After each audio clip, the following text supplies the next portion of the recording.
Punjab assembly ने 100% वोटां नाल करारदाद पास कर दी। अल्हम्दुलिल्लाह। घर के खांड करिकली ते दादा को गुड़ मीठो, घरों घर गवाया ਹਾਂਜੀ। ते बाहरों भड़वा खवाया। ਤੁਸੀਂ ਅਗਰ ਘਰ ਚੰਗੇ ਤਰੀਕੇ ਨਾਲ ਕਮਾਈ ਕਰੋਗੇ, ਬਿਹਤਰ ਤਰੀਕੇ ਨਾਲ ਉਹਦੀ ਸੁਚੱਜੀ ਵਰਤੋਂ ਕਰੋਗੇ ਜੀ। ਤੇ ਲੋਕ ਤੁਹਾਡੀ ਸਿਫਤ ਕਰਨਗੇ। ਹਾਂਜੀ ਕਿ ਯਾਰ ਫਲਾਣੇ ਦਾ ਮੁੰਡਾ ਦੇ ਕੱਖਾਂ 'ਚੋਂ ਅੱਗ ਜੰਮ ਪਿਆ। ਹਾਂ। ਜਦੋਂ ਤੁਸੀਂ ਕਮਾਈ ਆਪਣੀ ਕਰੋਗੇ ਤੇ ਮਤਲਬ ਇਹ ਸਿਫਤ ਤੁਹਾਡੀ ਲੋਕੀ ਕਰਨਗੇ। ਹਾਂ। ਜਦੋਂ ਘਰ ਆਪਣਾ ਗਵਾਓਗੇ ਤੇ ਤੁਹਾਨੂੰ ਬੁਰਾ ਵੀ ਲੋਕ ਵੀ ਬੁਰਾ ਆਖਣਗੇ। ਵਾਹ। ਪੀਣ ਪਕਾਣ ਔਖਾ ਤੇ ਬਹਿ ਕੇ ਖਾਣ ਸੌਖਾ। ਜ਼ਿੰਦਗੀ ਇੱਕ ਮਤਲਬ ਤੁਹਾਡੇ ਲਈ ਸਖਤਾ ਇਮਤਿਹਾਨ ਹੈ, ਕੜਾ ਇਮਤਿਹਾਨ ਹੈ, ਔਰ ਉਸ ਇਮਤਿਹਾਨ ਦੀ ਕਾਮਯਾਬੀ ਇਹੀ ਹੈ ਕਿ ਤੁਸੀਂ ਜਿਹੜੀ ਵਸੋਂ ਵਿੱਚ ਵੀ ਰਹਿ ਰਹੇ ਹੋ ਸੁਚੱਜੇ ਢੰਗ ਨਾਲ ਉੱਥੇ ਲੋਕਾਂ ਨੂੰ ਜੀ ਕੇ ਵਿਖਾ ਲਓ। ਘਮਿਆਰੀ ਆਪਣੇ ਹੀ ਭਾਂਡੇ ਨੂੰ ਕਿਉਂ ਸਲਾਉਂਦੀ? ਹਰ ਬੰਦਾ ਆਪਣਾ ਸੌਦਾ ਵੇਚਣ ਲਈ ਵਾਹ। ਕੋਸ਼ਿਸ਼ ਕਰਦਾ ਕਿ ਦੁਕਾਨ ਦੇ ਉੱਤੇ ਆਪਣੇ ਸੌਦੇ ਦੇ ਗੁਣ ਦੱਸੇ। ਮੰਗਣ ਗਿਆ ਸੋ ਮਰ ਗਿਆ ਹਾਂਜੀ ਤੇ ਮੰਗਣ ਮੂਲ ਨਾ ਜਾ। ਹਾਂਜੀ ਹਾਂਜੀ ਹਾਂਜੀ ਤੇ ਉਸ ਤੋਂ ਅੱਗੇ ਉਹ ਮਰੇ ਹਾਂਜੀ। ਜੋ ਹੁੰਦਿਆਂ ਮੁੱਕਰ ਜਾਏ। ਠੂਠਾ ਫੜ ਕੇ ਬੂਹੇ ਬੂਹੇ ਟੁਰ ਪੈਣਾ ਮੰਗਣ ਗਿਆ, ਉਹ ਤੁਸੀਂ ਸਮਝ ਲਓ ਕਿ ਆਪਣੇ ਆਪ ਨੂੰ ਜਿਵੇਂ ਬੰਦਾ ਮਰ ਜਾਂਦਾ ਨਾ, ਉਹ ਮਰਨ ਵਾਲੀ ਹਾਲਤ ਹੋ ਜਾਂਦੀ ਹੈ। ਰੱਬ ਹਰ ਇੱਕ ਨੂੰ ਦੇਣ ਵਾਲਾ ਬਣਾਏ, ਲੈਣ ਵਾਲਾ ਨਾ ਬਣਾਏ। ਅੱਲਾਹੁ ਅਕਬਰ। ਤੋ ਗਿਵਿੰਗ ਹੈਂਡ ਬਣਾਏ, ਟੇਕਿੰਗ ਹੈਂਡ ਨਾ ਬਣਾਏ। ਰੌਣਕ ਹੋ ਜਾਉ ਛੱਟ ਵੇ ਚੱਲ ਮੇਲੇ ਨੂੰ ਚਲੀਏ। ਸ਼ੁਰੂ ਖੁਦਾ ਦੇ ਨਾਮੋਂ ਜਿਸ ਦਾ ਜੋੜ ਜਵਾਬ ਨਾ ਕੋਈ, ਜਿਸ ਦੀ ਰਹਿਮਤ ਬਖਸ਼ਿਸ਼ ਵਾਲਾ ਅੰਤ ਹਿਸਾਬ ਨਾ ਕੋਈ। ਦੁਨੀਆ ਭਰ ਦੇ ਵਿੱਚ ਵਸਣ ਵਾਲੇ ਪੰਜਾਬੀਓ ਤੇ ਪਿਆਰੇ ਵੇਖਣ ਵਾਲਿਓ, ਅਸਲਾਮੁ ਅਲੈਕੁਮ। ਪੰਜਾਬੀ ਮਾਂ ਬੋਲੀ ਦੇ ਜ਼ੁਬਾਨੋ ਅਦਬ ਤੇ ਸਕਾਫਤ ਦੇ ਫਰੋਗ ਤੇ ਵਧਾਵੇ ਤੇ ਚੜ੍ਹਤਲ ਲਈ ਸ਼ੁਰੂ ਕੀਤੇ ਜਾਣ ਵਾਲੇ ਤੁਹਾਡੇ ਆਪਣੇ YouTube ਚੈਨਲ ਮੇਲਾ ਟੀਵੀ ਦੇ ਉੱਤੇ ਤੁਹਾਨੂੰ ਦਿਲ ਦੀਆਂ ਡੂੰਘਾਈਆਂ ਤੋਂ ਸਤ ਬਿਸਮਿਲ੍ਲਾ ਤੇ ਜੀ ਆਇਆਂ ਨੂੰ ਆਖਦੇ ਹਾਂ। ਪਿਆਰਿਓ, ਸਾਡੀ ਇਹ ਬੇਨਤੀ ਹੈ ਭਈ ਆਪਣੇ ਇਸ ਚੈਨਲ ਨੂੰ ਸਬਸਕ੍ਰਾਈਬ ਕਰ ਲਵੋ, ਨਾਲ ਬਣਿਆ ਹੋਇਆ ਘੰਟੀ ਦਾ ਨਿਸ਼ਾਨ ਜ਼ਰੂਰ ਦਬਾਇਆ ਜੇ। ਪਿਆਰਿਓ, ਸਾਡੇ ਵਲੌਗਸ ਨੂੰ ਲਾਈਕ ਤੇ ਸ਼ੇਅਰ ਵੀ ਕਰਿਆ ਕਰੋ ਤੇ ਆਪਣੇ ਕਮੈਂਟਸ ਸਾਨੂੰ ਜ਼ਰੂਰ ਭਿਜਵਾਇਆ ਕਰੋ, ਕਿਉਂਕਿ ਅਸੀਂ ਤੁਹਾਡੇ ਕਮੈਂਟਸ ਤੇ ਤੁਹਾਡੀ ਗਾਈਡੈਂਸ ਦੇ ਚਾਨਣੇ ਆਪਣੀ ਗੱਲਬਾਤ ਨੂੰ ਮਜ਼ੀਦ ਨਿਖਾਰਨ, ਸ਼ਿੰਗਾਰਨ ਤੇ ਸਵਾਰਨ ਦਾ ਆਰ ਤੇ ਯਤਨ ਵੀ ਕਰਦੇ ਰਹਿੰਦੇ ਹਾਂ। ਪਿਆਰਿਓ, ਸਾਡਾ ਅੱਜ ਵਾਲਾ ਵਲੌਗ ਜਿਹੜਾ ਕਿ ਔਨ 에ਅਰ ਗਿਆ, ਪੰਜਾਬੀ ਅਖਾਣਾਂ ਦਾ ਸਾਡਾ ਪਾਰਟ 60, ਉਹਨੂੰ ਵੇਖ ਕੇ ਸਾਡੇ ਮਿੱਤਰਾਂ ਨੇ, ਸਾਡੇ ਦਰਸ਼ਕਾਂ ਨੇ ਬੜੇ ਹੀ ਪਿਆਰ ਦਾ, ਮਾਂ ਬੋਲੀ ਦੇ ਨਾਲ ਬੜੇ ਹੇਜ ਦਾ ਇਜ਼ਹਾਰ ਕੀਤਾ। ਸਾਹਿਬ, ਲਾਹੌਰੋਂ ਕਸੂਰ ਵੱਲ ਨੂੰ ਜਾਈਏ ਤੇ ਲਾਹੌਰ ਦਾ ਆਖਰੀ ਪਿੰਡ ਜਿਹੜਾ ਉਹ ਪਾਂਡੋ ਕੇਵੇ। ਉੱਥੇ ਇੱਕ ਸਾਡੇ ਬੜੇ ਹੀ ਮੁਹਤਰਮ, ਬੜੇ ਮੁਅੱਕਰ ਤੇ ਬੜੇ ਮੁਫਖਰ ਦਰਸ਼ਕ ਰਹਿੰਦੇ ਨੇ, ਜਿਨ੍ਹਾਂ ਦਾ ਨਾਂ ਹੈ ਮਾਸਟਰ ਰਿਆਜ਼ ਅਹਿਮਦ ਸਾਹਿਬ।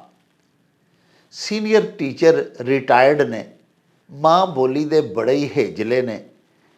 ਨਾ ਸਿਰਫ ਆਪਣੀ ਮਾਂ ਬੋਲੀ ਪੰਜਾਬੀ ਦੇ ਨਾਲ ਬੜਾ ਪਿਆਰ ਕਰਦੇ ਨੇ, ਬਲਕਿ ਸਾਡੇ ਚੈਨਲ ਦੇ ਵੀ ਮੁਸਤਕਿਲ ਵਿਊਅਰ ਵੀ ਨੇ, ਔਰ ਸਾਨੂੰ ਆਪਣੇ ਬੜੇ ਬੜੇ ਪਿਆਰੇ ਮਸ਼ਵਰਿਆਂ ਦੇ ਨਾਲ ਨਵਾਜ਼ਦੇ ਵੀ ਰਹਿੰਦੇ ਨੇ। ਪਿਆਰਿਓ, ਸਾਡਾ ਅੱਜ ਵਾਲਾ ਵਲੌਗ ਵੇਖ ਕੇ ਉਹਨਾਂ ਸਾਨੂੰ ਫੋਨ ਕੀਤਾ ਤੇ ਉਹਨਾਂ ਆਖਿਆ ਵੀ ਅੱਜ ਤੁਸੀਂ ਜਿਹੜਾ ਬੱਚਿਆਂ ਦਾ ਖੇਲ, ਜਿਹੜਾ ਕਿ ਲੋਕ ਖੇਲਾਂ ਦੇ ਵਿੱਚ ਸ਼ੁਮਾਰ ਹੁੰਦਾ ਹੈ, ਥਾਲ, ਉਹ ਜਿਹੜਾ ਪੇਸ਼ ਕੀਤਾ ਹੈ ਮੇਲਾ ਟੀਵੀ ਦੇ ਉੱਤੇ, ਉਸੇ ਤਰ੍ਹਾਂ ਦਾ ਇੱਕ ਹੋਰ ਥਾਲ, ਜਿਹਦਾ ਕਿ ਇੱਕ ਹੋਰ ਰੂਪ ਮੈਂ ਆਪਣੀ ਅੰਮੀ ਜੀ ਕੋਲੋਂ ਸੁਣਿਆ ਹੋਇਆ ਹੈ, ਮੈਂ ਉਹ ਤੁਹਾਨੂੰ ਭਿਜਵਾ ਰਿਹਾ। ਪਿਆਰਿਓ, ਉਹਨਾਂ ਦੀ ਵਾਲਦਾ ਮਾਜਦਾ 90 ਸਾਲ ਦੀਆਂ ਨੇ ਤੇ ਮਾਸ਼ਾ ਅੱਲਾ ਬੜੀਆਂ ਸਿਹਤਮੰਦ ਨੇ।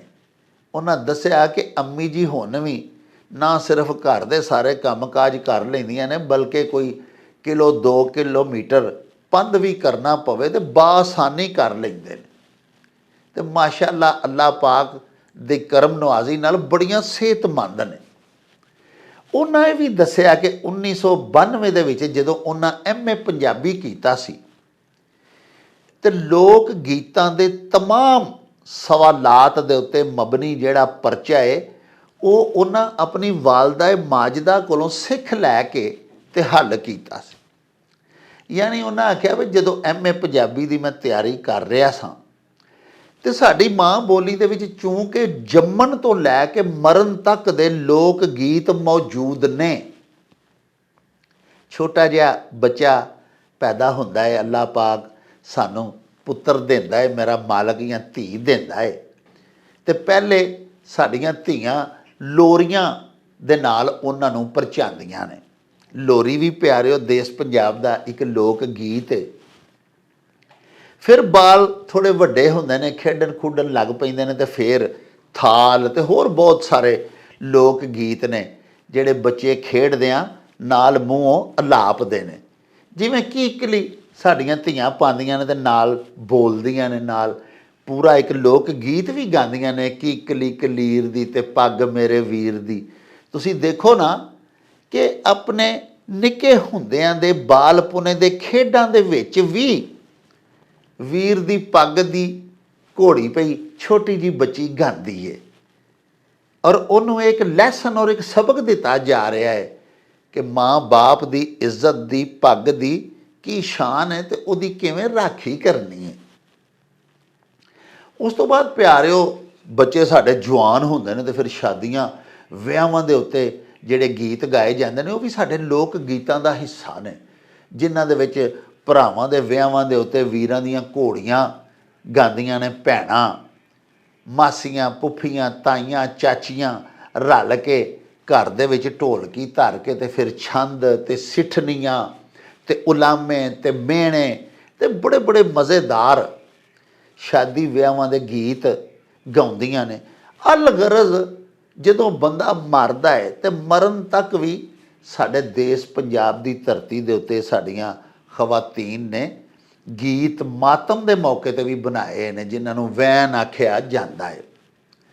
ਤੇ ਮਾਸਟਰ ਰਿਆਜ਼ ਸਾਹਿਬ ਹੋਰਾਂ ਮੈਨੂੰ ਇਹ ਦੱਸਿਆ ਭਈ ਲੋਰੀਆਂ ਤੋਂ ਲੈ ਕੇ ਤੇ ਮਾਤਮ ਯਾਨੀ ਵੈਨ ਤੱਕ ਜਿਸ ਕਦਰ ਲੋਕ ਗੀਤ ਸਾਡੇ ਦੇਸ਼ ਪੰਜਾਬ ਦੇ ਵਿੱਚ ਖਵਾਤੀਨ ਮੁਖਤਲਿਫ ਮੌਕੇ ਦੇ ਉੱਤੇ ਅਲਾਪਦੀਆਂ ਨੇ, ਉਹ ਸਾਰੇ ਮੈਂ ਆਪਣੀ ਅੰਮੀ ਜੀ ਕੋਲੋਂ ਲਿਖੇ ਬਹਿ ਕੇ ਤੇ ਮੈਂ MA ਪੰਜਾਬੀ ਕਰ ਲਿਆ, ਔਰ ਲੋਕ ਗੀਤਾਂ ਦੇ ਪਰਚਿਆਂ ਦੇ ਵਿੱਚ ਮੈਂ ਬਹੁਤ ਜ਼ਿਆਦਾ ਨੰਬਰ ਲਏ।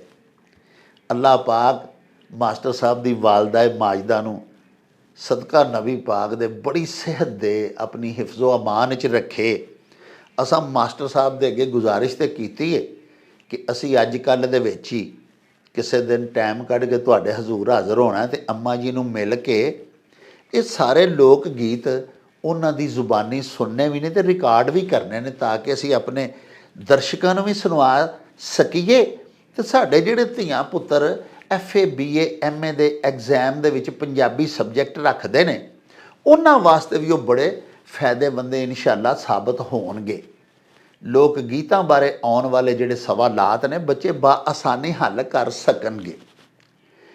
ਪਿਆਰਿਓ ਜਿਹੜਾ ਅੱਜ ਲੋਕ ਗੀਤ ਉਹਨਾਂ ਭਿਜਵਾਇਆ ਹੈ ਥਾਲ, ਛੋਟੀਆਂ ਸਾਡੀਆਂ ਬੱਚੀਆਂ, ਮੈਂ ਕੱਲ੍ਹ ਤੁਹਾਡੇ ਹਜ਼ੂਰ ਥਾਲ ਇੱਕ ਪੇਸ਼ ਵੀ ਕੀਤਾ ਸੀ ਤੇ ਤੁਹਾਨੂੰ ਇਹ ਵੀ ਦੱਸਿਆ ਸੀ ਕਿ ਧੀਆਂ ਸਾਡੀਆਂ ਨਿੱਕੀਆਂ ਹੁੰਦੀਆਂ 4 5 6 7 ਸਾਲ ਦੀਆਂ ਆਈਆਂ, ਉਦੋਂ ਜ਼ਰਾ ਵੱਡੀਆਂ ਬਾਲੜੀਆਂ ਇੱਕ ਗੇਂਦ ਤੇ 3 4 ਗੀਟੇ ਲੈ ਕੇ ਤੇ ਉਹ ਗੇਂਦ ਦੇ ਠੱਪਿਆਂ ਦੇ ਨਾਲ ਇੱਕ ਖੇਡ ਖੇਡਦੀਆਂ ਸਨ।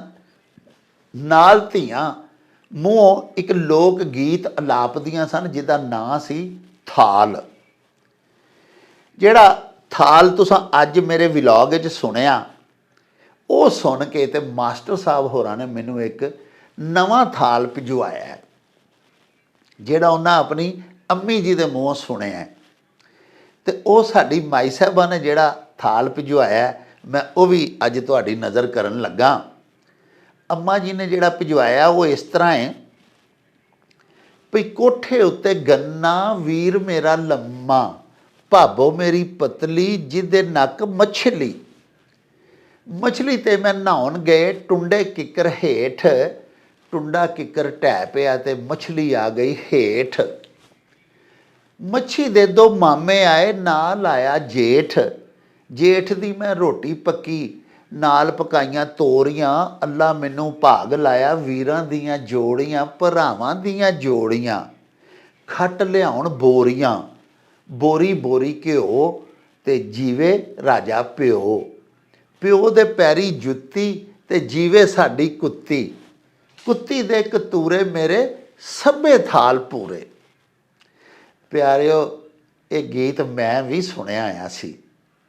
ਮੈਂ ਜਦੋਂ ਨਿੱਕਾ ਹੁੰਦਾ ਸਾਂ ਤੇ ਮੇਰੀਆਂ ਵੀ ਭੈਣਾਂ ਕਜ਼ਨਾਂ ਇਸ ਤਰ੍ਹਾਂ ਦੇ ਗੀਤ ਗਾਉਂਦੀਆਂ ਹੁੰਦੀਆਂ ਸਨ। ਲੇਕਿਨ ਕੱਲ੍ਹ ਮੈਂ ਵਕਤ ਦੀ ਕਮੀ ਦੇ ਪੇਸ਼ੇ ਨਜ਼ਰ ਤੁਹਾਨੂੰ ਇੱਕ ਥਾਲ ਦਾ ਗੀਤ ਸੁਣਾਇਆ। ਅੱਜ ਅੰਮਾ ਜੀ ਦੀ ਮਿਹਰ ਨਾਲ ਮੈਂ ਦੂਸਰਾ ਥਾਲ ਵੀ ਤੁਹਾਡੇ ਹਜ਼ੂਰ ਪੇਸ਼ ਕਰ ਦਿੱਤਾ ਹੈ। ਤੇ ਪਿਆਰਿਓ, ਇੱਕ ਸਾਡੀ ਬੜੀ ਪਿਆਰੀ ਤੇ ਹੇਜਲੀ ਧੀ ਤੇ ਸਾਡੀ ਮੁਸਤਕਿਲ ਦਰਸ਼ਕ ਸੁਗਰਾ ਨਦੀਮ ਹੋਰਾਂ ਨੇ ਵੀ ਲਾਹੌਰ ਤੋਂ ਸਾਨੂੰ ਇੱਕ ਥਾਲ ਦਾ ਨਵਾਂ ਰੂਪ ਭਿਜਵਾਇਆ ਹੈ। ਉਹਨਾਂ ਆਖਿਆ ਜੀ ਕਿ ਥਾਲ ਇਸ ਤਰ੍ਹਾਂ ਵੀ ਬੱਚੀਆਂ ਗਾਉਂਦੀਆਂ ਹੁੰਦੀਆਂ ਸਨ ਨਿੱਕੇ ਹੁੰਦਿਆਂ, ਉਹਨਾਂ ਦੀਆਂ ਹਾਣੀ ਜਿਹੜੀਆਂ ਧੀਆਂ ਸਨ ਉਹ ਇਸ ਤਰ੍ਹਾਂ ਹੈ ਭਈ ਆਲ ਮਾਲ ਪਹਿਲਾ ਥਾਲ, ਮਾਂ ਮੇਰੀ ਦੇ ਲੰਮੇ ਵਾਲ, ਪਿਓ ਮੇਰਾ ਸਾਹੂਕਾਰ। ਸਾਹੂਕਾਰ ਨੇ ਖੂਹ ਲਵਾਇਆ, ਉੱਥੋਂ ਪਾਣੀ ਰੁੜਦਾ ਆਇਆ। ਰੁੜ ਰੁੜ ਪਾਣੀਆਂ 4 ਸੁਰਮੇ ਦਾਨੀਆਂ, ਤੇ ਸੁਰਮਾ ਪਾਵਾਂ ਕੱਜਲ ਪਾਵਾਂ ਤੇ ਲਾਵਾਂ ਫੁੱਲ ਗੁਲਾਬ ਦਾ। ਯਾਨੀ ਸਾਡੀਆਂ ਨਿੱਕੀਆਂ ਧੀਆਂ ਦੇ ਜਦੋਂ ਮਾਵਾਂ ਵਾਲ ਵਾਂਦੀਆਂ ਸਨ ਤੇ ਬਾਲੜੀਆਂ ਛੋਟੀਆਂ ਨੂੰ ਛੋਟਾ ਜਿਹਾ ਫੁੱਲ ਵੀ ਵਿੱਚ ਲਾ ਦਿੰਦੀਆਂ ਹੁੰਦੀਆਂ ਸਨ ਵਾਲਾਂ ਦੇ, ਕਿ ਪਿਆਰਾ ਲੱਗਦਾ ਹੈ। ਤੇ ਪਿਆਰਿਓ, ਇਹ ਤੇ ਉਹ ਦੋ ਥਾਲ ਦੇ ਨਵੇਂ ਰੂਪ ਸਨ ਜਿਹੜੇ ਸਾਡੇ ਦਰਸ਼ਕਾਂ ਸਾਨੂੰ ਭਿਜਵਾਏ ਤੇ ਅਸਾਂ ਅੱਗੋਂ ਤੁਹਾਡੀ ਖਿਦਮਤ ਦੇ ਵਿੱਚ ਪੇਸ਼ ਕੀਤੇ। ਆਓ ਹੁਣ ਚੱਲੀਏ ਤੁਹਾਡੇ ਭਿਜਵਾਏ ਹੋਏ ਅਖਾਣ ਲੈ ਕੇ ਬਾਬਾ ਜੀ ਇਹਸਾਨ ਬਾਜਵਾ ਹੋਰਾਂ ਦੇ ਪਿੰਡ ਗਖੜਵਾਲੀ, ਤੇ ਬਾਕੀ ਗੱਲਾਂ ਬਾਤਾਂ ਚੱਲ ਕੇ ਉੱਥੇ ਹੀ ਤੁਹਾਡੇ ਨਾਲ ਸਾਂਝੀਆਂ ਕਰਾਂਗੇ। ਆਓ ਪਿਆਰਿਓ ਸਾਡੇ ਨਾਲ। ਰੌਣਕ ਹੋ ਜਾਊ ਛੱਟ ਵੇ, ਚੱਲ ਮੇਲੇ ਨੂੰ ਚਲੀਏ। अस्सलामु अलैकुम जनाब बाजवा साहब ਜੀ ਬਿਸਮਿਲ੍ਲਾ ਜੀ। ਡਾਕਟਰ ਸਾਹਿਬ ਜੀ ਆਇਆਂ ਨੂੰ ਜੀ, ਖੈਰ ਹੋਵੇ ਤੁਹਾਡੀ ਜੀ। ਬੜੀ ਤੁਹਾਡੀ ਨਵਾਜ਼ਾ ਜਨਾਬ, ਤੇ ਤੁਹਾਨੂੰ ਲੱਖ ਲੱਖ ਕਰੋੜ ਕਰੋੜ ਜਨਾਬ ਮੁਬਾਰਕਾਂ ਤੇ ਵਧਾਈਆਂ ਹੋਣ। ਹਾਂਜੀ ਕਿ ਹਾਂਜੀ ਤੁਹਾਡੀ ਮਾਸ਼ਾਅੱਲਾ ਆਵਾਜ਼ ਅੱਲਾਹ ਪਾਕ ਨੇ ਸੁਣ ਲਈਏ। ਜੀ ਜੀ। ਚਲੋ ਹਾਕਮਾਂ ਵੀ ਹੁਣ ਸੁਣ ਲਈਏ, ਪਹਿਲੇ ਤਾਂ ਸਾਡੇ ਰੱਬ ਹੀ ਸੁਣੀ ਆ ਸਾਡੀ।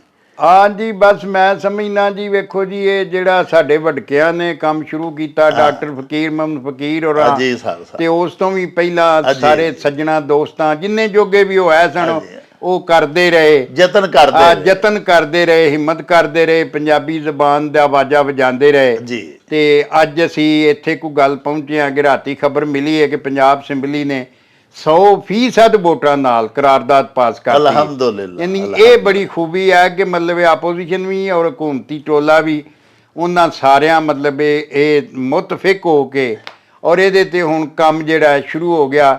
ਅਸੀਂ ਚੰਦ ਇਹ ਮਤਲਬ ਇਸ ਗੱਲ ਦੀ ਖੁਸ਼ੀ ਹੈ ਕਿ ਜਿਹੜਾ ਖਾਬ ਡਾਕਟਰ ਫਕੀਰ ਮੁਹੰਮਦ ਫਕੀਰ ਅੱਲਾ ਬਿਸ਼ਤੇ ਉਹਨਾਂ ਕੀਤਾ ਸੀ ਸ਼ੁਰੂ, ਹੋਰ ਆਸਫ ਖਾਂ, ਹੋਰ ਸਾਰੇ ਜਿਹੜੇ ਜਿੰਨੇ ਸਨ ਪੰਜਾਬੀ ਜਿਹੜੇ ਅੱਲਾ ਕੋਲ ਚਲੇ ਗਏ ਇਸੇ ਗੱਲ ਦਾ ਵਾਜਾ ਵਜਾਉਂਦੇ। ਅੱਜ ਉਹਨਾਂ ਦਾ ਸੁਪਨਾ ਜਿਹੜਾ ਉਹ ਮਤਲਬ ਉਹ ਪੂਰਾ ਹੋ ਗਿਆ ਤੇ ਪੰਜਾਬ ਅਸੈਂਬਲੀ ਨੇ ਕਰਾਰਦਾਦ ਪੰਜਾਬੀ ਦੇ ਹੱਕ ਵਿੱਚ ਪਾਸ ਕਰ। ਔਰ ਅਸੀਂ ਮੁਬਾਰਕ ਦਿੰਦੇ ਹਾਂ ਪੰਜਾਬ ਅਸੈਂਬਲੀ ਦੇ ਮੈਂਬਰਾਂ ਸਾਰਿਆਂ ਨੂੰ ਕਿ ਉਹਨਾਂ ਗੈਰਤਮੰਦ ਗੱਭਰੂ ਪੰਜਾਬ ਦੇ ਹੋਣ ਦਾ ਸਬੂਤ ਦਿੱਤਾ ਔਰ ਅਣਖੀ ਮਤਲਬ ਪੰਜਾਬੀ ਹੋਣ ਦਾ ਸਬੂਤ ਦਿੱਤਾ ਹੈ। ਕਿਉਂਕਿ ਜਿਹੜਾ ਬੰਦਾ ਵੀ ਆਪਣੀ ਮਾਂ ਦੀ ਜ਼ੁਬਾਨ ਦੀ ਰਾਖੀ ਕਰਨ ਸਿੱਖ ਲੈਂਦਾ, ਉਹ ਆਪਣੀ ਮਾਂ ਦਾ ਅਸਲੀ ਆਦਰ ਕਰਨ ਦੀ ਜਾਚ ਸਿੱਖ ਲੈਂਦਾ। ਸਾਡੇ ਵੀ ਤਰਲਿਆਂ ਤੇ ਸਾਡੀਆਂ ਵੀ ਬੇਨਤੀਆਂ ਨੂੰ ਮੌਲਾ ਨੇ ਭਾਗ ਲਾਇਆ ਤੇ ਸਾਡੀ ਜਨਾਬ ਮਾਂ ਬੋਲੀ ਸਾਡੀ ਪੰਜਾਬ ਅਸੈਂਬਲੀ, ਹਾਂਜੀ ਹਾਂਜੀ, ਜਿਹੜਾ ਕਿ ਸਭ ਤੋਂ ਵੱਡਾ ਸਾਡੇ ਪੰਜਾਬੀਆਂ ਦਾ ਉਹਨਾਂ ਹੀ ਕਰਨੀ ਤਰਜਮਾਨ ਇੱਕ ਫੋਰਮ ਹੈ, ਉਹਨਾਂ ਹੀ ਕਰਨੀ ਸੀ, ਉਹਨਾਂ ਨੇ ਕਰ ਲਈ। ਇਸ ਤੋਂ ਪਹਿਲੇ ਵੀ ਜਨਾਬ ਚੋਰੀ ਪਰਵੇਜ਼ ਲਾਈ ਸਾਹਿਬ ਨੇ ਚਲੋ ਇਦਾਰਾ ਇੱਕ ਬਣਾਇਆ ਪਿਲਾਗ, ਜਿਹਨੇ ਤੁਹਾਡੀਆਂ ਕਿਤਾਬਾਂ ਛਾਪੀਆਂ। ਲੇਕਿਨ ਇਹ ਵੇ ਕਿ ਮੌਜੂਦਾ ਹਕੂਮਤ ਜਿਹੜੀ ਹੈ ਇਹਦੇ ਤੇ ਜੇ ਜਲਦ ਅਸ ਜਲਦ ਅਮਲ ਦਰਾਮਦ ਕਰਵਾ ਦਿੰਦੀ ਹੈ ਹਾਂਜੀ ਤੇ ਬੜਾ ਹੀ ਵੱਡਾ ਇਹਸਾਨ ਹੈ ਪੂਰੇ ਦੇਸ਼ ਪੰਜਾਬ ਤੇ ਫੇਰ ਤੇ ਅਸੀਂ ਇਹ ਸਮਝਦੇ ਹਾਂ ਕਿ ਕਿਉਂਕਿ ਕਰਾਰਦਾਦ ਹੁਣ ਪਾਸ ਹੋ ਗਈ ਹੈ, ਬਾਕੀ ਕੰਮ ਇਹਦਾ ਜਿਹੜੇ ਸਾਡੇ ਬੰਦੇ ਨੇ ਉੱਥੇ ਸਾਡੇ ਸੱਜਣ ਜਿਹੜੇ ਸਾਰੇ ਉਦਮ ਇਹ ਕਰ ਰਹੇ ਨੇ ਜੀ ਜੀ ਉਹ ਸਾਰੇ ਇਹਨਾਂ ਦੇ ਹੁਣ ਮਗਰ ਲੱਗੇ ਰਹਿਣਗੇ। ਇੱਕ ਰਾਹ ਸਿੱਧਾ ਹੋ ਗਿਆ, ਇੱਕ ਨੀਂਹ ਦੀਆਂ ਇੱਟਾਂ ਲੱਗ ਗਈਆਂ ਨੇ ਵਾਹ ਤੇ ਹੁਣ ਸਾਡੇ ਲਈ ਸੌਖਾ ਹੋ ਗਿਆ। ਬੜੇ ਹਾਲੀ ਤੇ ਬੜਾ ਕੰਮ ਹੈ ਅੱਗੇ, ਕੋਰਸ ਦੀਆਂ ਕਮੇਟੀਆਂ ਬਣਨੀਆਂ, ਇਹ ਉਹ ਲਟਰ ਪਟਰ, ਲੇਕਿਨ ਇਹ ਸਾਰਾ ਕੁਝ ਹੋ ਜਾਏਗਾ ਇਨਸ਼ਾਅੱਲਾ। ਵਾਹ ਹਾਂਜੀ ਲਓ ਜੀ ਪਿਆਰੇ ਵੇਖਣ ਵਾਲਿਓ, ਦੁਨੀਆ ਭਰ ਦੇ ਵਿੱਚ ਵਸਣ ਵਾਲੇ ਜਿਹੜੇ ਸਾਡੇ ਪੰਜਾਬੀ ਭੈਣਾਂ ਭਰਾ ਨੇ ਉਹਨਾਂ ਸਾਰਿਆਂ ਨੂੰ ਵੀ ਤੇ ਤੁਹਾਨੂੰ ਵੀ ਬੜੀ ਬੜੀ ਢੇਰ ਇਸ ਗੱਲ ਦੀ ਮੁਬਾਰਕ ਹੋਵੇ ਕਿ ਅਲਹਮਦੁਲਿਲਾ ਤੁਹਾਡੀਆਂ ਤੇ ਸਾਡੀਆਂ ਮਿਹਨਤਾਂ ਰੰਗ ਲੈ ਆਈਆਂ ਨੇ। ਅੱਲਾਹ ਪਾਕ ਨੇ ਦੁਆਵਾਂ ਕਬੂਲ ਕੀਤੀਆਂ ਨੇ ਤੇ ਸਾਡੇ ਜਿਹੜੇ ਮੌਜੂਦਾ ਹੁਕਮਰਾਨ ਨੇ, ਮੌਜੂਦਾ ਜਿਹੜੀ ਸਾਡੀ ਅਸੈਂਬਲੀ ਹੈ ਉਹਦੇ ਵਿੱਚ 100% ਇਤਫਾਕ ਰਾਏ ਦੇ ਨਾਲ ਪੰਜਾਬੀ ਜ਼ੁਬਾਨ ਨੂੰ ਸਿਲੇਬਸ ਦੀ, ਸਕੂਲਾਂ ਦੀ ਨਸਾਬੀ ਜ਼ੁਬਾਨ ਦੇ ਤੌਰ ਦੇ ਉੱਤੇ ਤਸਲੀਮ ਵੀ ਕਰ ਲਿਆ ਗਿਆ ਔਰ ਮਨਜ਼ੂਰ ਇਕਰਾਰਦਾਦ ਹੋ ਗਈ ਹੈ ਕਿ ਹੁਣ ਇਨਸ਼ਾਅੱਲਾ ਸਾਡੀ ਸਿਲੇਬਸ ਦਾ, ਸਾਡੀ ਪੜ੍ਹਾਈ ਦਾ ਹਿੱਸਾ ਸਾਡੀ ਮਾਂ ਬੋਲੀ ਬਣ ਜਾਏਗੀ। ਅੱਛਾ ਜਨਾਬ ਬਾਜਵਾ ਸਾਹਿਬ, ਜਿਹੜਾ ਅੱਜ ਜਨਾਬ ਸਾਡਾ ਪਹਿਲਾ ਅਖਾਣ ਹੈ ਜੀ ਜੀ ਜੀ ਉਹ ਸਾਡੇ ਇੱਕ ਬੜੇ ਪਿਆਰੇ ਦਰਸ਼ਕ ਨੇ ਹਾਜੀ ਮੁਹੰਮਦ ਰਮਜ਼ਾਨ ਮਿਆਊ ਜੀ ਜੀ ਜੀ ਦੰਗਲ ਉਹਨਾਂ ਦੀ ਗੋਤ ਹੈ ਜੀ ਜੀ ਜੀ ਜੀ ਉਹ ਆਖਦੇ ਨੇ ਕਿ ਜਨਾਬ ਹਮ ਵੀ तो आपके ਦਰਸ਼ਕ ਹੈ। ਹਾਂਜੀ ਹਾਂਜੀ ਤੇ ਹਾਂਜੀ ਪੰਜਾਬੀ ਦੇ ਵਿੱਚ ਮਿਆਊ ਬੋਲੀ ਨੂੰ ਤੁਸੀਂ ਕਿਉਂ ਨਹੀਂ ਸਮਝਦੇ? ਹਾਂਜੀ ਨਹੀਂ ਜੀ ਨਹੀਂ, ਅਸੀਂ ਸਮਝਦੇ ਹਾਂ ਉਹ ਵੀ ਇਸੇ ਜ਼ਬਾਨ ਦਾ ਹਿੱਸਾ ਹੈ। ਜੀ। ਇਹ ਸਾਰੀਆਂ ਜ਼ਬਾਨਾਂ ਜਿਹੜੀਆਂ ਨੇ ਨਾ ਇਹ ਆਪਸ 'ਚ ਜੁੜੀਆਂ ਹੋਈਆਂ ਨੇ ਜੁੜੀਆਂ ਨੇ। ਔਰ ਇੱਕ ਦੂਜੀ ਦੇ ਨਾਲ ਓਵਰਲੈਪ ਕਰਦੀਆਂ ਨੇ, ਵਾਹ। ਇੱਕ ਦੂਜੀ ਦੇ ਨਾਲ ਇੱਕ ਦੂਜੀ ਕੋ ਲਫ਼ਜ਼ ਲੈਂਦੀਆਂ ਨੇ, ਦਿੰਦੀਆਂ ਨੇ। ਇਹ ਤੁਸੀਂ ਦੱਸਦੇ ਹੁੰਦੇ ਹੋ ਵੀ ਮਿਓ ਵੀ ਜੱਟ ਕਬੀਲਾ, ਥੋੜਾ ਇਹ ਵੀ ਦੱਸੋ ਨਾ ਜਨਾਬ। ਹਾਂਜੀ ਹਾਂਜੀ ਇਹ ਜੱਟ ਕਬੀਲਾ ਜੀ, ਇਹ ਭੱਟੀ ਨਸਲੋਂ ਨੇ ਜਿਹੜੇ ਨੇ। ਔਰ ਇਹਦੇ ਮੇਰੇ ਕੋਲ ਸ਼ਿਜਰਾ ਬਕਾਇਦਾ ਲਿਖਿਆ ਹੋਇਆ, ਹਾਲੀ ਵੀਡੀਓ ਨਹੀਂ ਕੀਤੀ ਜੀ। ਅਲਪਾਲ ਜਿਹੜਾ ਚੌਧਰੀ ਨਸਾਰ ਅਲੀ ਖਾਨ ਪਿੰਡੀ ਵਾਲੇ, ਇਸਲਾਮਾਬਾਦ, ਉਹ ਸੱਕੇ ਭਰਾ ਨੇ ਮਿਊ ਦੇ। ਅੱਛਾ ਹਾਂਜੀ ਸੱਕਾ ਭਰਾ ਹੈ, ਯਾਨੀ ਉਹਨਾਂ ਦਾ ਕਬੀਲਾ ਅਲਪਾਲ ਹੈ ਤੇ ਇਹ ਮਿਊ ਹੈ। ਔਰ ਬਾਕੀ ਰਾਜਪੂਤ ਜਿਹੜਾ ਇਹ ਕਹਿੰਦੇ ਨੇ ਆਪਣੇ ਆਪ ਨੂੰ, ਇੱਕ ਟਾਈਟਲ ਹੈ। ਹਾਂ। ਉਹ ਮਤਲਬ ਇੱਕ ਟਾਈਟਲ ਹੈ, ਨਸਲ ਜਿਹੜੀ ਹੈ ਇਹਨਾਂ ਦੀ ਮਿਊ ਹੈ ਔਰ ਮਿਊ ਜੱਟ ਕਬੀਲਾ ਹੈ। ਠੀਕ ਹੈ ਵੀ ਜੱਟ ਕੀ ਬੋਲਦੇ ਰਹੇ ਨੇ ਹਾਂਜੀ, ਪੰਜਾਬੀ। ਹਾਂਜੀ, ਇਹ ਮੇਵਾਤੀ ਬੋਲੀ ਵੀ ਯਾਨੀ ਕਿ ਇੱਕ ਤੁਹਾਡੀ ਸਾਡੀ ਪੰਜਾਬੀ ਜ਼ੁਬਾਨ ਦਾ ਹੀ ਅੰਗ ਹੈ। ਹਾਂਜੀ ਜਾਟਕੀ ਦਾ ਹੀ ਹੈ ਸ਼ਾਇਦ। ਇਹਦਾ ਅਸਲੀ ਨਾਂ ਜਿਹੜੀ ਸਿੰਧੀ ਵੀ ਇਹਦੇ ਵਿੱਚ ਹੀ ਆਉਂਦੀ ਸੀ, ਜੀ। ਇਹਦਾ ਪੁਰਾਣਾ ਨਾਂ ਹਜ਼ਾਰਾਂ ਸਾਲ ਪਹਿਲਾਂ ਜਾਟਕੀ ਸੀ ਜੀ। ਔਰ ਸਿੰਧੀ ਵੀ ਜਿਹੜੀ ਹੈ, ਸਿੰਧੀ ਮੇਰੇ ਕੋਲ ਹੈ ਸਾਹਮਣੇ ਪਈ ਹੈ ਨਾ ਉੱਤੇ, ਸਿੰਧੀ ਦਾ ਲੁਗਤ ਤੁਹਾਨੂੰ ਨਜ਼ਰ ਆ ਰਹੀ ਹੈ। ਜੀ ਜੀ। ਤੇ ਉਹ ਵੀ ਤੁਸੀਂ, ਮੈਂ ਇਹਨੂੰ ਟੈਲੀ ਕਰਕੇ ਵੇਖਿਆ ਆਪਸ 'ਚ, 85% ਤੋਂ ਵੱਧ ਲਫ਼ਜ਼ ਜਿਹੜੇ ਨੇ ਉਹ ਸਾਡੇ ਸਾਂਝੇ ਨੇ। ਵਾਹ। ਅੱਛਾ ਇਸ ਤਰ੍ਹਾਂ ਹੀ ਬਲੋਚੀ ਵੀ ਜਿਹੜੀ ਹੈ ਸਾਰੀ, ਬਰਾਵੀ ਵਿੱਚ ਵੀ ਲਫ਼ਜ਼ ਮਿਲਦੇ ਗਿਲਦੇ, ਤੋ ਇਹ ਸਾਰਾ ਜਿਹੜਾ ਨਾ ਬੁਨਿਆਦੀ ਤੌਰ ਤੇ ਇੱਕੋ ਜ਼ਬਾਨ ਹੈ ਜਿਹਦਾ ਨਾਂ ਜਾਟਕੀ ਜ਼ਬਾਨ ਹੈ। ਉਹਦੇ ਵੱਖ-ਵੱਖ ਅੰਗ ਨੇ, ਵੱਖ-ਵੱਖ ਲਹਿਜੇ ਨੇ। ਤੇ ਜਿਹੜਾ ਹਾਜੀ ਰਮਜ਼ਾਨ ਸਾਹਿਬ ਮਿਓ ਜਿਹੜੇ ਸਾਡੇ ਦਰਸ਼ਕ ਨੇ ਉਹਨਾਂ ਜਿਹੜਾ ਅਖਾਨ ਭਿਜਵਾਇਆ ਜੀ ਜੀ ਜੀ ਉਹ ਬਾਈਵਾ ਸਾਹਿਬ ਇਸ ਤਰ੍ਹਾਂ ਹੈ ਭਈ ਘਰ ਕੇ ਖਾਂਡ ਕਰਿਕਲੋ ਹਾਂਜੀ ਤੇ ਦਾਦਾ ਕਾ ਗੁੜ ਮੀਠੋ। ਹਾਂਜੀ ਘਰ ਕੇ ਖਾਂਡ ਕਰਿਕਲੋ ਮਤਲਬ ਇਹ ਹੈ ਕਿ ਉਹ ਜਿਹੜਾ ਨਾ ਥੋੜਾ ਜਿਹਾ ਬੋਲੀ ਦਾ ਅੰਗ ਬਦਲ ਗਿਆ। ਹਾਂਜੀ ਕਰਿਕਲੋ ਉਹੀ ਗੱਲ। ਹਾਂਜੀ ਕਰਿਕਲੀ ਜਿਵੇਂ ਕਿਰਕਸ ਕਿਰਕਰੀ ਐਵੇਂ ਨਹੀਂ, ਜਿਵੇਂ ਰੇਤ ਬੰਦਰ ਲੱਗਦੀ ਹੈ। ਹਾਂਜੀ ਤੇ ਆਪਣਾ ਉਹ ਦਾਦਾ ਕਾ ਗੁੜ ਮੀਠੋ। ਹਾਂਜੀ ਵੀ ਉਹ ਤੁਹਾਨੂੰ ਮਿੱਠਾ ਲੱਗਦਾ, ਜਿਵੇਂ ਸਿੰਧੀ ਵਿੱਚ ਵੀ ਅਲਫ ਦੀ ਜਗ੍ਹਾ ਤੇ ਵਾਓ ਵਰਤਦੇ ਨੇ, ਅਬੜਾ ਨੂੰ ਅਬੜੋ ਆਂਦੇ ਨੇ। ਹਾਂਜੀ ਤੇ ਇਸ ਤਰ੍ਹਾਂ ਮੀਰਪੁਰ ਮਥੇਲੋ ਜਿਹੜਾ ਉਹ ਮੀਰਪੁਰ ਮਥੇਲਾ ਹੈ ਅਸਲ ਵਿੱਚ। ਹਾਂਜੀ ਜਾਂ ਹੋਰ ਬੜਾ ਇਹ ਜੰਮੂ ਕਸ਼ਮੀਰ ਦੀ ਬੋਲੀ 'ਚ ਵੀ ਵਾਓ ਬੜੀ। ਨਸ਼ਹਿਰੋ ਫਰੋਜ਼ ਉਹ ਵੀ ਅਸਲ 'ਚ ਨਸ਼ਹਿਰਾ ਫਰੋਜ਼ ਹੈ।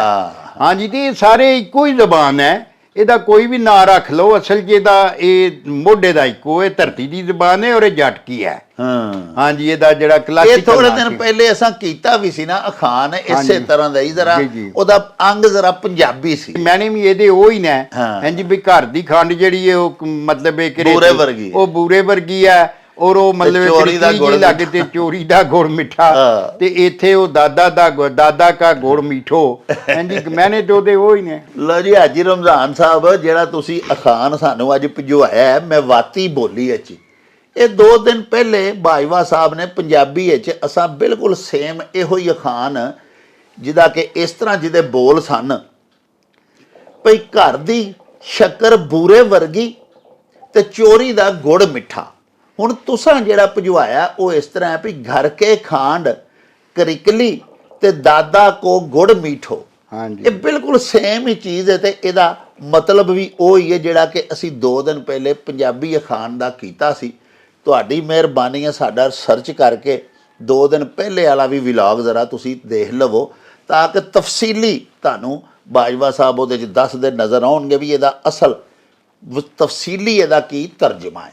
ਬਾਜਵਾ ਸਾਹਿਬ ਸਾਡੇ ਇੱਕ ਬੜੇ ਪਿਆਰੇ ਦਰਸ਼ਕ ਨੇ ਅਰਸ਼ਦ ਮਲਕ ਸਾਹਿਬ ਜੀ ਜੀ ਜੀ ਉਹਨਾਂ ਇੱਕ ਅਖਾਣ ਭਜਵਾਇਆ ਹੈ ਜੀ ਜੀ ਜੀ ਭਈ ਘਰੋਂ ਘਰ ਗਵਾਇਆ ਹਾਂਜੀ। ਤੇ ਬਾਹਰੋਂ ਭੜਵਾ ਖਵਾਇਆ।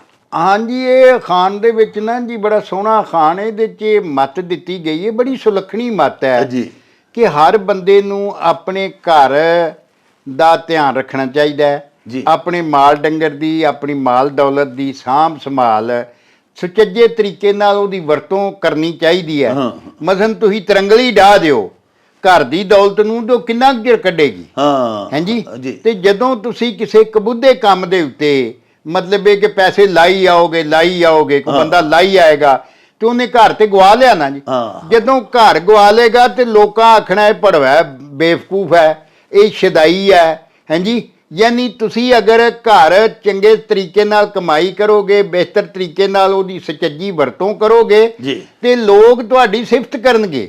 ਹਾਂਜੀ ਕਿ ਯਾਰ ਫਲਾਣੇ ਦਾ ਮੁੰਡਾ ਦੇ ਕੱਖਾਂ 'ਚੋਂ ਅੱਗ ਜੰਮ ਪਿਆ।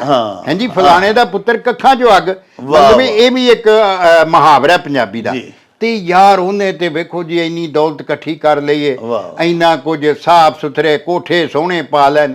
ਤੇ ਜੇ ਬੰਦਾ ਕਬੂਦੀਆਂ ਹਰਕਤਾਂ ਕਰੇਗਾ ਹਾਂਜੀ ਔਰ ਭੈੜੇ ਕੰਮ ਕਰਕੇ ਆਪਣੀ ਜ਼ਮੀਨ ਵੀ ਵੇਚ ਛੜੇਗਾ, ਆਪਣਾ ਕੋਠਾ ਕੁੱਲਾ ਵੀ ਵੇਚ ਛੜੇਗਾ ਤੇ ਅਖੀਰ ਲੋਕੀ ਉਹਨੂੰ ਭੜਵਾ ਹੀ ਆਖਣਗੇ, ਬੇਵਕੂਫ ਆਖਣਗੇ। ਹਾਂਜੀ ਔਰ ਵੇਖੋ ਨਾ ਗੱਲ ਤੇ ਵੀ ਨੁਕਸਾਨ ਤੇ ਉਹਨੇ ਆਪਣਾ ਕੀਤਾ, ਲੇਕਿਨ ਇਧਰ ਜਦੋਂ ਤੁਸੀਂ ਕਮਾਈ ਆਪਣੀ ਕਰੋਗੇ ਤੇ ਮਤਲਬ ਇਹ ਸਿਫਤ ਤੁਹਾਡੀ ਲੋਕੀ ਕਰਨਗੇ। ਜਦੋਂ ਘਰ ਆਪਣਾ ਗਵਾਓਗੇ ਤੇ ਤੁਹਾਨੂੰ ਬੁਰਾ ਵੀ ਲੋਕ ਵੀ ਬੁਰਾ ਆਖਣਗੇ। ਤੋ ਜਿਹੜੇ ਲੋਕ ਇਸ ਤਰ੍ਹਾਂ ਕਰਦੇ ਨੇ ਉਹਨਾਂ ਦੀ ਨਿੰਦਿਆ ਵਾਸਤੇ ਅਖਾਣ ਜਿਹੜਾ ਬਣਾਇਆ ਗਿਆ। ਲਓ ਜੀ ਪਿਆਰੇ ਵੇਖਣ ਵਾਲਿਓ, ਸਾਡੇ ਮਿੱਤਰ ਮਲਕ ਅਰਸ਼ਦ ਸਾਹਿਬ ਨੇ ਜਿਹੜਾ ਅਖਾਣ ਭਜਵਾਇਆ ਸੀ ਵੀ ਘਰੋਂ ਘਰ ਗਵਾਇਆ ਤੇ ਬਾਹਰੋਂ ਭੜਵਾ ਖਵਾਇਆ, ਬੜੀ ਸੋਹਣੀ ਉਹਦੀ ਵੰਡ ਕੀਤੀ ਬਾਜਵਾ ਸਾਹਿਬ ਨੇ।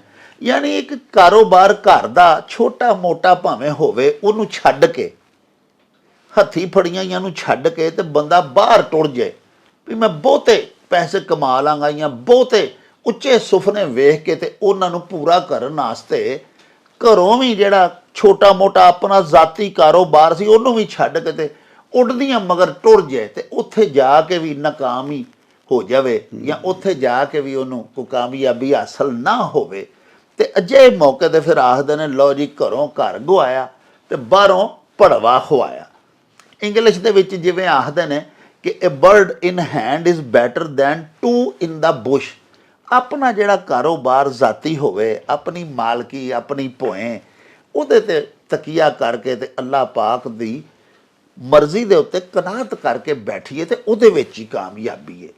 ਬਾਜਵਾ ਸਾਹਿਬ ਪ੍ਰੋਫੈਸਰ ਸਰਦਾਰ ਗੁੱਜਰ ਸਾਹਿਬ ਜੀ ਬਿਸਮਿਲ੍ਲਾ ਰਾਜਨਪੁਰ ਤੋਂ ਉਹਨਾਂ ਜਨਾਬ ਅਖਾਣ ਭਜਵਾਇਆ ਕਿ ਪੀਣ ਪਕਾਣ ਔਖਾ ਤੇ ਬਹਿ ਕੇ ਖਾਣ ਸੌਖਾ। ਹਾਂਜੀ ਹਾਂਜੀ ਇਹ ਬੜਾ ਸੋਹਣਾ, ਬੜੀ ਸੋਹਣੀ ਮੱਤ ਇਹਦੇ 'ਚ। ਇਹਦੀ ਇੱਕ ਸ਼ਕਲ ਇਹ ਵੀ ਹੈ ਕਿ ਔਖਾ ਪੀਣ ਪਕਾਣ ਹੈ ਜੀ, ਸੌਖਾ ਬਹਿ ਕੇ ਖਾਣ ਹੈ। ਵਾਹ ਤੇ ਵੱਖ-ਵੱਖ ਸ਼ਕਲਾਂ ਮੁਖਤਲਿਫ ਮੂੰਹਾਂ ਤੇ ਚੜੀ ਗੱਲ, ਲੇਕਿਨ ਬੁਨਿਆਦੀ ਮਕਸਦ ਤੇ ਜਿਹੜੀ ਵਿਚਲੀ ਗੱਲ ਹੈ ਉਹ ਤੇ ਇੱਕੋ ਹੀ ਹੈ ਨਾ। ਇਹਦੇ ਹੀ ਦੱਸਿਆ ਗਿਆ ਕਿ ਦੁਨੀਆ ਦਾ ਜਿਹੜਾ ਜ਼ਿੰਦਗੀ ਜੀਵਨ ਹੈ ਨਾ ਜੀ ਬੜਾ ਔਖਾ ਕੰਮ ਹੈ। ਔਰ ਕਮਾਈ ਕਰਨੀ 10 ਨਵਾਂ ਦੀ, ਇਹਨਾਂ ਨਾਲ ਮਿਹਨਤ ਮਜ਼ਦੂਰੀ ਕਰਨੀ ਤੇ ਘਰ ਬਣਾਉਣਾ ਤੇ ਘਰ ਦੇ ਵਿੱਚ ਦਾਣੇ ਲਿਆਉਣੇ ਕਮਾ ਕੇ ਤੇ ਸਾਰਾ, ਤੇ ਉਹਦੇ ਤੋਂ ਬਾਅਦ ਫਿਰ ਉਹ ਪੀਣਾ ਵੀ ਇੱਕ ਔਖਾ ਕੰਮ ਸੀ। ਉਸ ਵੇਲੇ ਚੱਕੀ ਤੇ ਪੀਂਦੇ ਸਨ ਲੋਕੀ।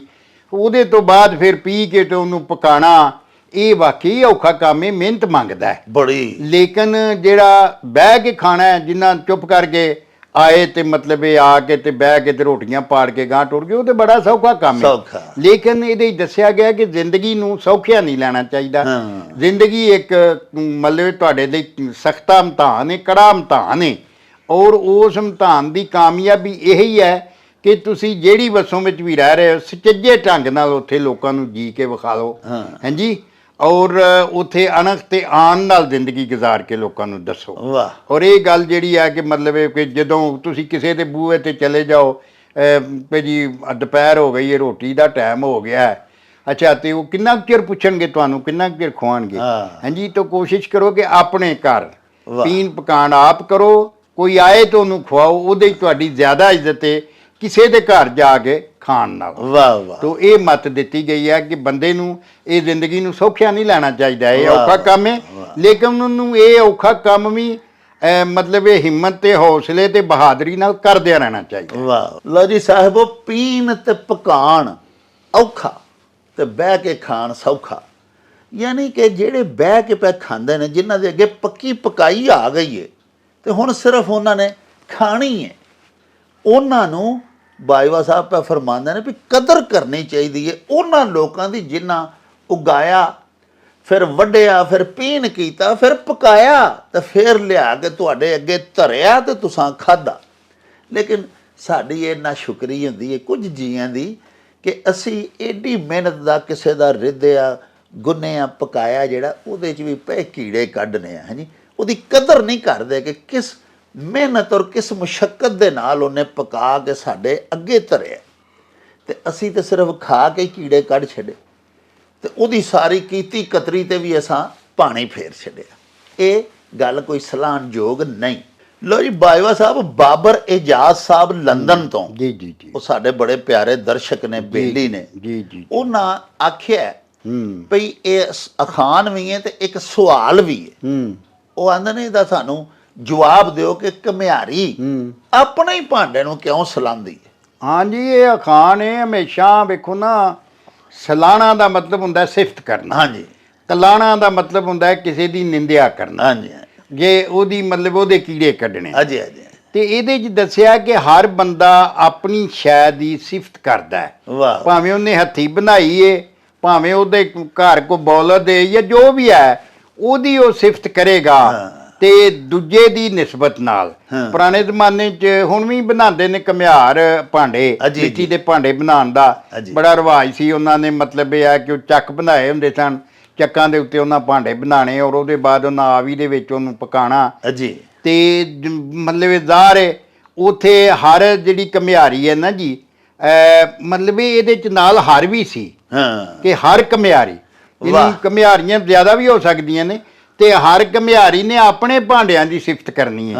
ਉਹਨੇ ਆਖਣਾ ਕਿ ਮੇਰੇ ਵਾਲੇ ਸੋਹਣੇ ਨੇ, ਹਾਂਜੀ, ਇਹਦਾ ਜਿਹੜਾ ਰੰਗ ਰੂਪ ਹੈ, ਇਹਦੀ ਜਿਹੜੀ ਬੁਣਤਰ ਹੈ, ਇਹਦੀ ਜਿਹੜੀ ਡੌਲ ਹੈ, ਉਹ ਦੂਜੀ ਵਾਲੇ ਨਾਲੋਂ ਸੋਹਣੀ ਹੈ। ਇਸ ਤਰ੍ਹਾਂ ਹਰ ਬੰਦਾ ਆਪਣਾ ਸੌਦਾ ਵੇਚਣ ਲਈ ਕੋਸ਼ਿਸ਼ ਕਰਦਾ ਕਿ ਦੁਕਾਨ ਦੇ ਉੱਤੇ ਆਪਣੇ ਸੌਦੇ ਦੇ ਗੁਣ ਦੱਸੇ। ਉਹ ਆਖੇਗਾ ਹਾਲਾਂ ਇੱਕੋ ਹੀ ਕੰਪਨੀ ਦਾ ਬਣਿਆ ਹੋਏਗਾ ਤੇ ਆਖੇਗਾ ਉਹਨਾਂ ਕੋਲ ਤੇ ਜਾਲੀ ਹੁੰਦੀ ਹੈ, ਮੇਰੇ ਕੋਲ ਫਲਾਣੀ ਸ਼ੈ ਅਸਲੀ ਹੈ। ਹਾਂਜੀ, ਤੋ ਇਹ ਇਨਸਾਨੀ ਫਿਤਰਤ ਦੇ ਕੋ ਹਰ ਸ਼ੈ ਆਪਣੀ ਜਿਹੜੀ ਸ਼ੈ ਹੈ ਉਹਦੀ ਮਤਲਬ ਸਲਾਹਣਾ ਕਰਦਾ, ਉਹਦੀਆਂ ਸਿਫਤਾਂ ਕਰਦਾ। ਪਿਆਰੇ ਵੇਖਣ ਵਾਲਿਓ, ਘੁਮਿਆਰੀ ਆਪਣੇ ਹੀ ਭਾਂਡੇ ਨੂੰ ਇਸ ਲਈ ਵੀ ਸਲਾਹੁੰਦੀ ਹੈ ਕਿ ਇੱਕ ਅੱਛੇ ਸੇਲਜ਼ਮੈਨ ਦੀ ਸਭ ਤੋਂ ਪਹਿਲੀ ਸਿਫਤ ਹੀ ਇਹ ਵੇ ਕਿ ਉਹ ਜਿਸ ਚੀਜ਼ ਨੂੰ ਵੇਚ ਰਿਹਾ, ਆਪਣੀਆਂ ਮਸਨੂਆਤ ਜਿਨ੍ਹਾਂ ਦੀ ਉਹ ਸੇਲ ਕਰ ਰਿਹਾ, ਉਹਦੀ ਤਾਰੀਫ ਕਰੇ, ਤਾਂ ਹੀ ਉਹ ਤੇ ਗਾਹਕ ਫਸੇਗਾ ਨਾ। ਤੇ ਬਾਜਵਾ ਸਾਹਿਬ ਜਿਵੇਂ ਫਰਮਾਇਆ ਵੀ ਇਹਦੇ ਨਾਲ ਹਰ ਵੀ ਲੱਗਦਾ, ਯਾਨੀ ਹਰ ਘੁਮਿਆਰੀ ਆਪਣੇ ਹੀ ਭਾਂਡੇ ਨੂੰ ਸਲਾਹੁੰਦੀ ਹੈ। ਘੁਮਿਆਰ ਹੁਣ ਭਾਂਡੇ ਬਣਾਉਂਦੇ ਹਨ ਤੇ ਘੁਮਿਆਰੀਆਂ ਅੱਗੋਂ ਵੇਚਦੀਆਂ ਸਨ ਘੜੇ, ਮਿੱਟੀ ਦੀਆਂ ਹਾਂਡੀਆਂ, ਹੋਰ ਮਿੱਟੀ ਦੇ ਬਰਤਨ। ਤੇ ਫਿਰ ਜਿਹੜੀ ਘੁਮਿਆਰੀ ਗਾਹਕ ਨੂੰ ਕਾਇਲ ਕਰਨ ਦੇ ਵਾਸਤੇ ਆਪਣੇ ਭਾਂਡੇ ਦੀ ਵੱਧ ਤੋਂ ਵੱਧ ਤਾਰੀਫ ਕਰੇਗੀ, ਉਹੀ ਅੱਛੀ ਸੇਲਜ਼ਮੈਨ ਹੋਏਗੀ ਔਰ ਉਹਦੇ ਹੀ ਭਾਂਡੇ ਵਿਕਣਗੇ। ਚੁਨਾਚਾ ਆਪਣੇ ਭਾਂਡਿਆਂ ਦੀ ਤਾਰੀਫ ਕਰਨੀ ਉਹਦੀ ਮਜਬੂਰੀ ਵੀ ਹੁੰਦੀ ਸੀ ਕਾਰੋਬਾਰੀ ਹਵਾਲੇ ਦੇ ਨਾਲ।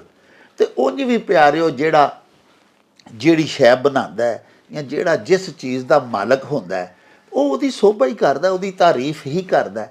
ਇਹ ਬੰਦਾ ਅੱਲਾਹ ਪਾਕ ਦੀ ਤਖਲੀਕ ਹੈ ਤੇ ਅੱਲਾਹ ਪਾਕ ਸੱਚੇ ਸਾਹਿਬ ਨੇ ਵੀ ਤੇ ਇਹਨੂੰ ਅਸ਼ਰਫੁਲ ਮਖਲੂਕਾਤ ਹੀ ਆਖਿਆ ਨਾ, ਫਿਰ ਇਹਦੀ ਸਲਾਹਣਾ ਕੀਤੀ ਕਿ ਇਹ ਰੱਬ ਦੀ ਤਖਲੀਕ ਸੀ। ਬਾਜਵਾ ਸਾਹਿਬ, ਰਾਜਾ ਸੱਜਾਦ ਮਹਿਮੂਦ ਸਾਡੇ ਪਰਮਾਨੈਂਟ ਵਿਊਅਰ ਨੇ ਜੀ, ਮਾਸ਼ਾਅੱਲਾ। ਇਹ ਜੀ ਦਰਿਆਏ ਜੇਹਲਮ ਦੇ ਉੱਤੇ ਇੱਕ ਪਿੰਡ ਹੈ ਖੋਖਰ ਸ਼ਰੀਫ, ਮਾਸ਼ਾਅੱਲਾ, ਉੱਥੋਂ ਦੇ ਮਾਸ਼ਾਅੱਲਾ ਵਸਨੀਕ ਨੇ ਜੀ ਜੀ, ਤੇ ਬਰਲਨ ਵਿੱਚ ਹੁੰਦੇ ਨੇ, ਜਰਮਨੀ, ਜਿੱਥੇ ਕਿ ਤੁਸੀਂ ਵੀ ਰਹੇ ਹੋ। ਜੀ ਜੀ ਜੀ ਜੀ ਜੀ। ਉਹਨਾਂ ਜਨਾਬ ਜਰਮਨੀ ਤੋਂ ਅਖਾਣ ਭਿਜਵਾਇਆ ਹੈ।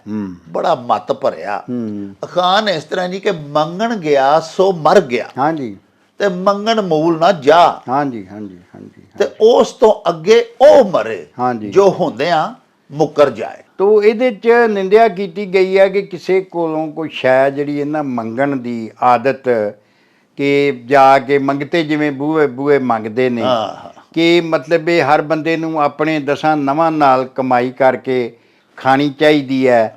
ਜਿਹੜਾ ਠੂਠਾ ਫੜ ਕੇ ਬੂਹੇ ਬੂਹੇ ਟੁਰ ਪੈਣਾ ਮੰਗਣ ਗਿਆ, ਉਹ ਤੁਸੀਂ ਸਮਝ ਲਓ ਕਿ ਆਪਣੇ ਆਪ ਨੂੰ ਜਿਵੇਂ ਬੰਦਾ ਮਰ ਜਾਂਦਾ ਨਾ, ਉਹ ਮਰਨ ਵਾਲੀ ਹਾਲਤ ਹੋ ਜਾਂਦੀ ਹੈ। ਹਾਂਜੀ, ਲੇਕਿਨ ਇਹ ਚਸਕਾ ਬੜਾ ਬੁਰਾ ਹੈ।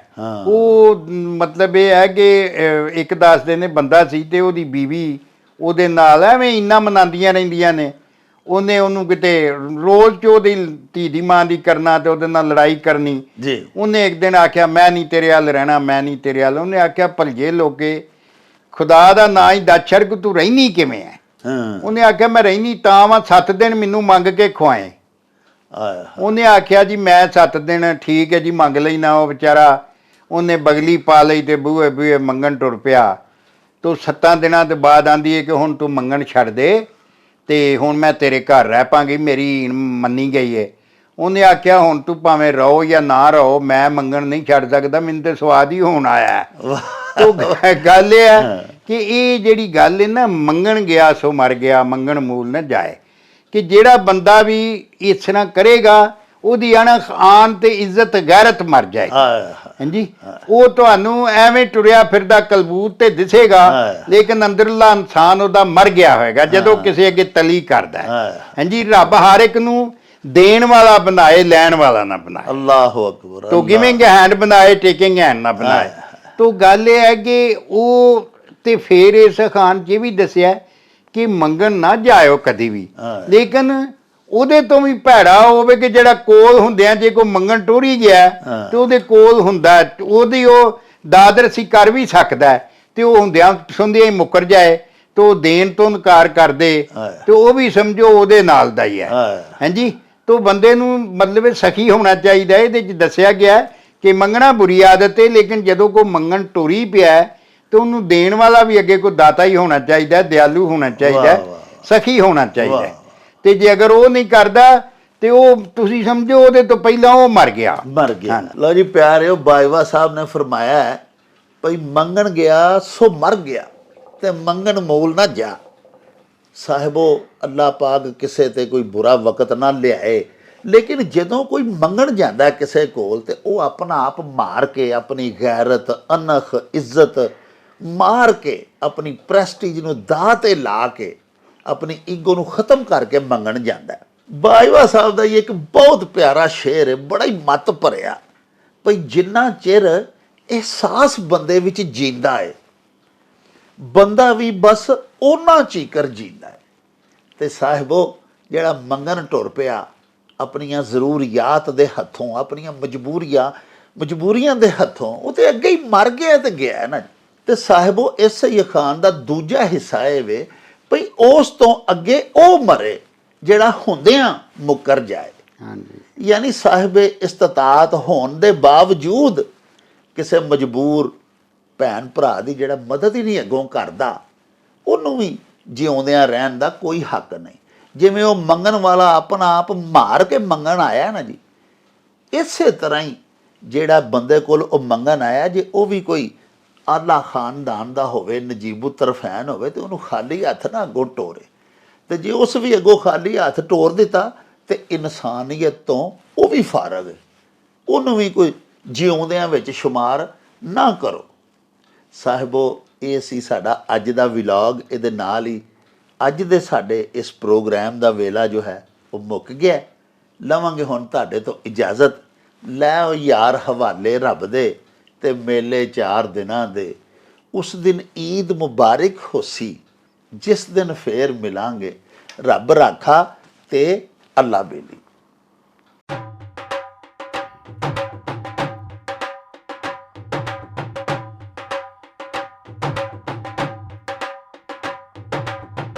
ਰੌਣਕ ਹੋ